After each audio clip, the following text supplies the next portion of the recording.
Amid nationwide rallies against President Mohamed Morsi. The protesters demanding amendments to the constitution and guarantees about judicial independence. Police in the United States are beginning a second day of searches for a former policeman suspected of killing 3 people in California.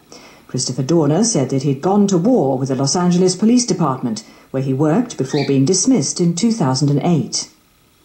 Transport operators in the northeast of the United States are gearing up for a major snowstorm predicted to hit the region later today. Almost 4,000 flights have been cancelled, and the train operator Amtrak will stop running services north of New York City.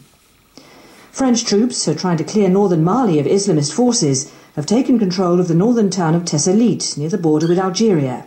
They also took a nearby airfield. The leader of an Amish sect in the American state of Ohio has been sentenced to 15 years in prison for organising a series of hair and beard cutting attacks on other Amish communities. The Amish believe that men and women should allow their hair to grow long after marriage, and the attacks were considered a hate crime by the court. BBC News.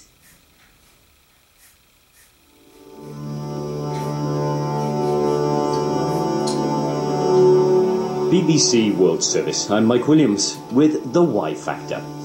Today, black, the colour and the concept.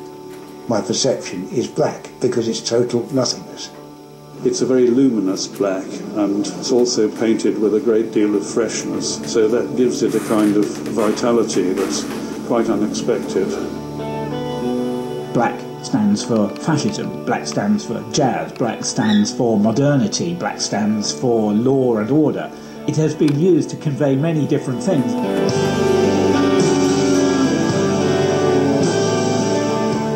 The colour black can come to represent something symbolic, in particular in its refusal of light. Perhaps it points out of this world into another one.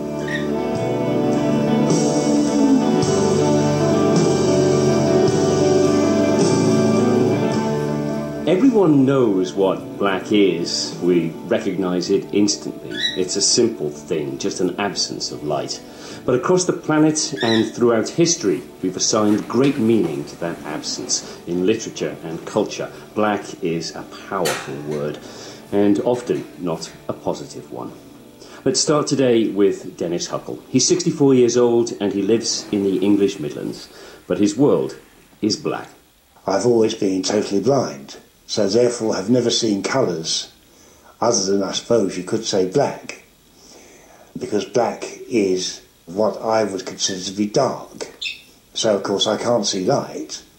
I can feel the sunlight on my face if I go out, but as for any other colours, they really are meaningless in the sense of seeing colours, but in terms of picturing a colour, that's a different thing. What does black, that word, trigger? Black to me, I suppose, never had anyone else to define it before, but black to me is what I see myself, if that makes any sense.